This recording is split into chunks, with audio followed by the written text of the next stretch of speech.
Every day, independent oil and natural gas producers are out there drilling smarter, going farther, and delivering the energy that fuels our economy and strengthens our national security.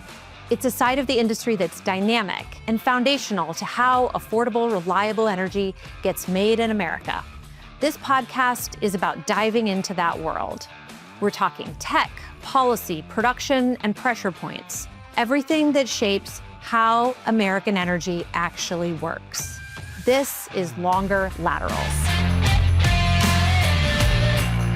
Welcome back to Longer Laterals, where America's energy story meets Washington.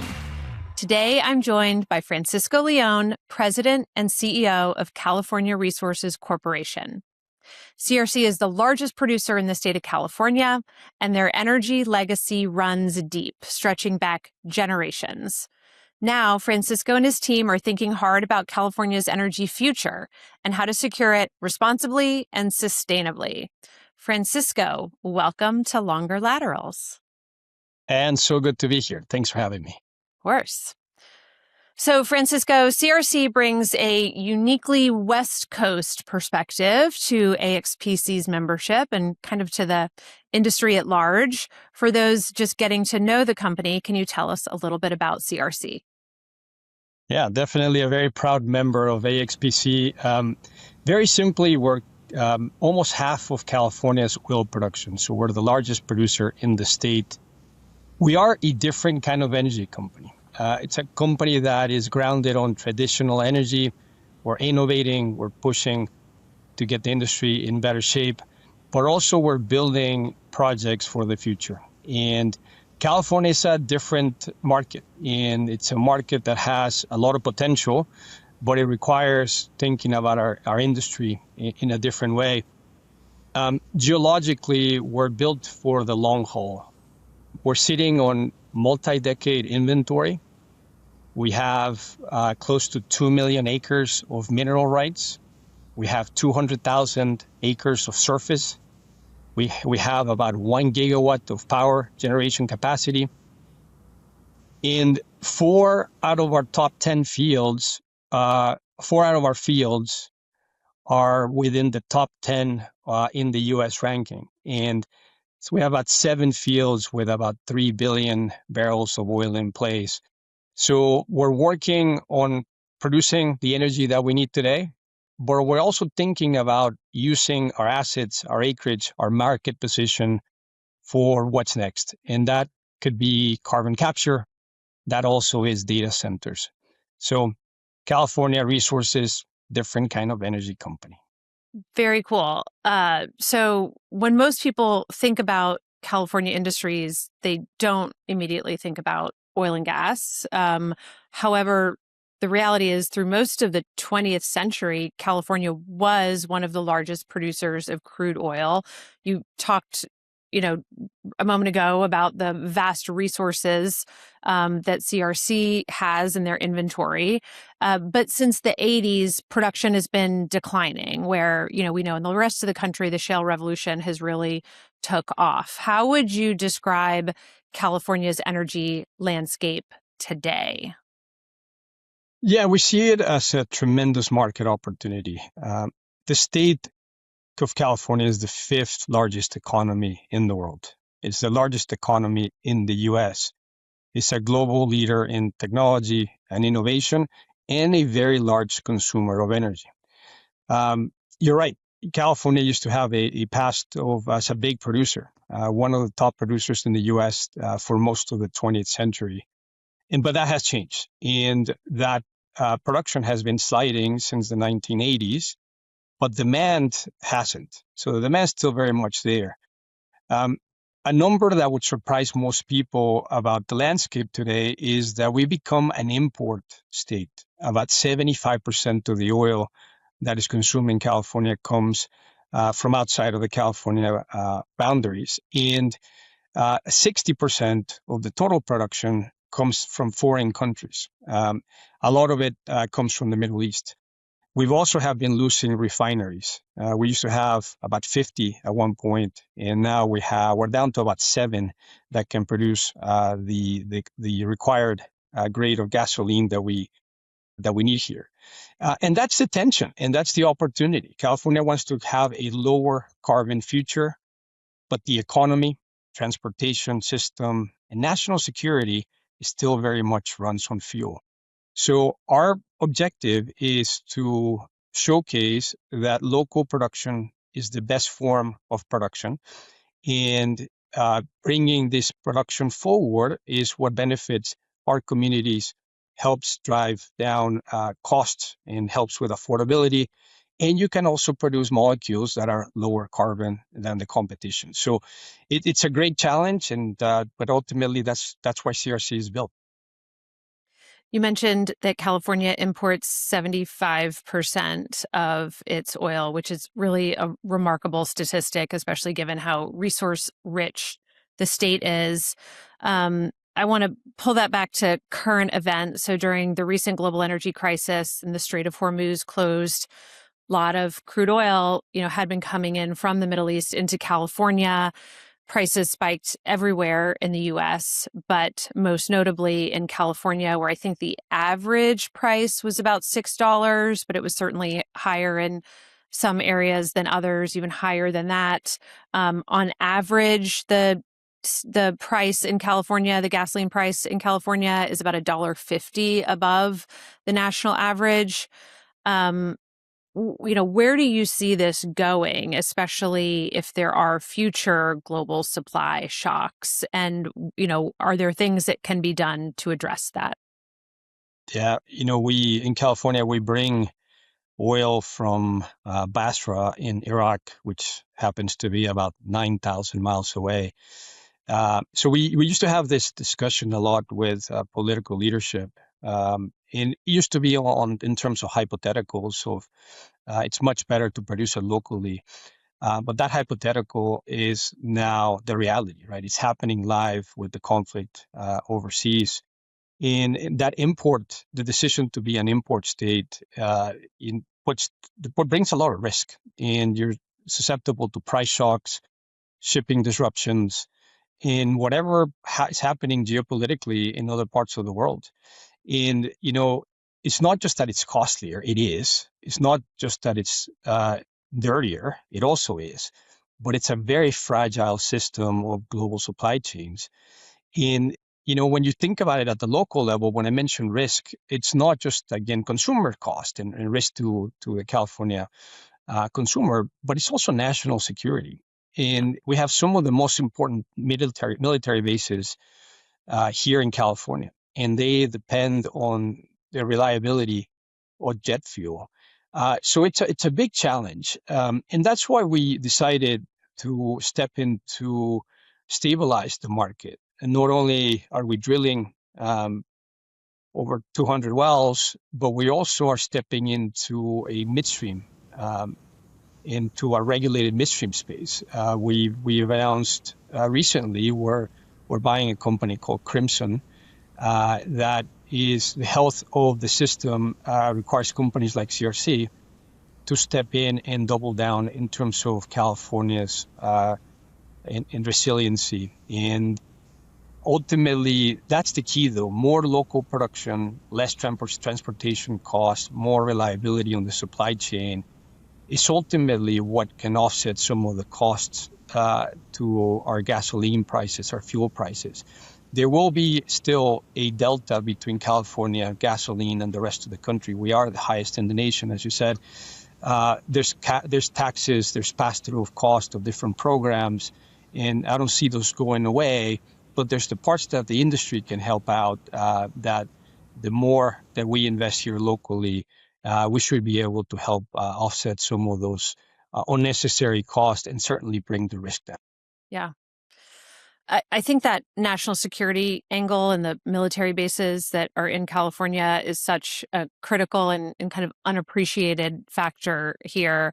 And I would also just sort of echo your thoughts on infrastructure, midstream infrastructure. That's certainly a common theme that we hear from every one of our companies, both on the podcast and elsewhere, that building critical infrastructure and moving products that we produce to market in the most efficient way possible is the single best way to bring down costs for the American people. So very cool that you're getting into that. Can't wait to hear more about that. Um, One of the other interesting things that CRC is doing is connecting traditional energy infrastructure with the growing energy demand from AI and tech. So, tech is obviously an industry that is synonymous with California. And so, working with tech does seem like a very natural partnership for CRC. So, would love to hear more about what you're doing there with the Golden Valley Technology Hub and why California should be doing more of this connecting of domestic energy with growing tech needs. Yeah, our project, the Golden Valley Hub, we think about it as connecting Silicon Valley with the California Central Valley. And that all is happening at Elk Hills, one of our 115-year-old field, a field that's been through an incredible evolution. We have tremendous amount of, stack pay, and we have oil, we have natural gas, but we also have our power generation facilities there. And that's also where we have our carbon capture project, the first ever in the state of California. So we think this is a great site that 90 acres can be dedicated to bringing a really large data center campus, one that's built in the California way, so very low water usage, closed loop system, potential for carbon capture on the power to decarbonize the electrons, but ultimately one that's geared towards the California market. Low latency, when you start investing, when the data centers, the hyperscalers start investing into inference, we think they're going to have to build big projects in California, and we're one of the only companies that are successful in developing big infrastructure projects in the state. So it's a natural comfort zone for us to want to bring data centers into our sites. We're partnered with a company called Beacon Data Centers that is helping us design the data center, think about the procurement cycle of hyperscalers, what that next evolution and generation of the chip and data center needs to look like. We started with part permitting of the site, and this is a great way to unlock value, provide services, sell natural gas, sell clean water, sell power, clean power into a big customer that the state of California doesn't have. So we're excited about the project, and look forward to sharing more with the market in the upcoming. Amazing. You mentioned carbon capture and storage. Would love to talk a little more about that. So, for listeners who may not follow carbon management closely, can you tell us about your TerraVault venture and why it's important? Yeah, Carbon TerraVault is a wholly owned subsidiary of CRC, and it's our carbon capture and storage platform. We are the first company in the history of the state to inject CO2 into the subsurface.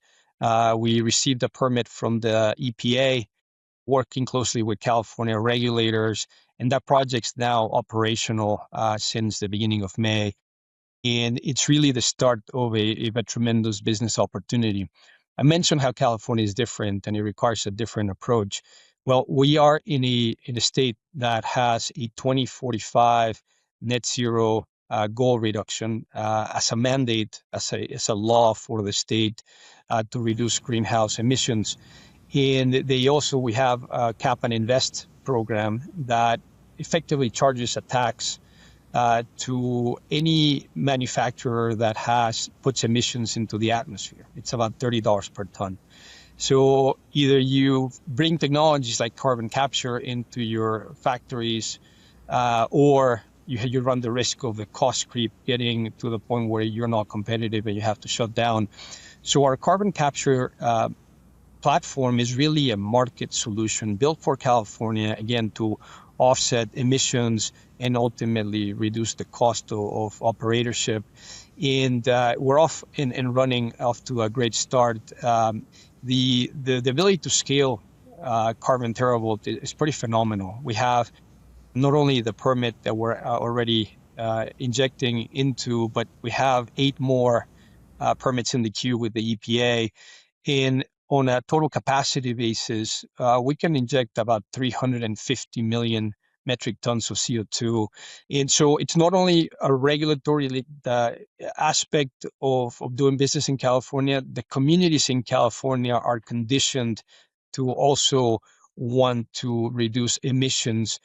So we're really well positioned to enter into that space. So great that we have our first project off the ground, and then the next opportunities scaling and bringing third-party customers into the business.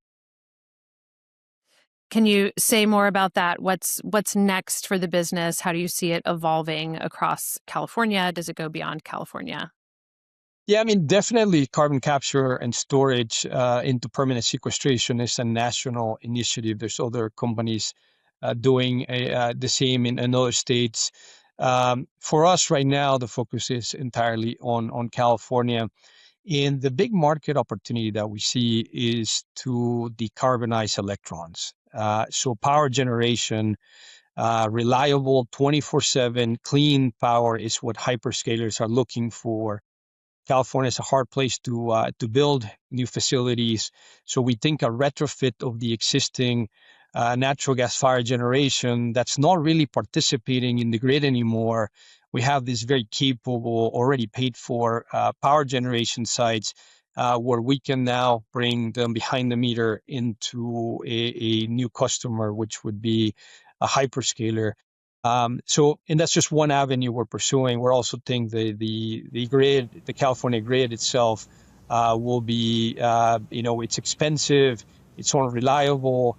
The grid is saturated with solar and wind.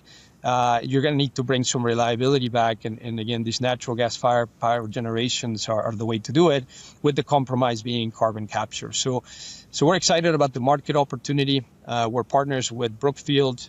Brookfield, in their Global Transition Fund, put to work an initial $500 million to help us scale the business. And, the proof point comes in getting the permit and having a project that's operational. But the market is coming hard to watch what we have, which is, again, decarbonized electrons in California. Now, there's other cement would be another great industry for us to try to decarbonize. But right now, the opportunity that's very tangible in front of us is on the power sector. Got it. So putting those two sort of themes together, sort of CRC, future business plans, state you're operating in, California's largest oil and gas producer. Given California's sort of overall policy stance towards oil and natural gas, how do you think about your business long term operating in California? Yeah, one thing that may have been missed because it's rapidly swinging, the pendulum swinging back quickly, is we see a lot of support in California now for drilling new wells. A new law got passed September of last year that brought back a much more predictable permitting process. And we've been operating under that new law since the beginning of the year. We're basically drilling to maintain production with the possibilities to start growing in the near term. And that comes supported all the way from the governor's office down to the local regulators. I think the view that things have to change and the import model is flawed, and if you have companies that can meet and exceed the high standards operationally and environmentally that you have in the state, that should be the barrel that ultimately competes in the market. So, and that's just even beyond creating jobs and talking about lowering costs. So we actually have more support than people would think about from the outside looking in. And again, it's not just a talking point. We're executing in a big way behind with that support behind us. The California approach pushes you to operate differently. And there's some things that we embrace and have taken a leadership position on. We have a very active plugging and abandonment well program. We plug and abandon over 1,000 wells per year.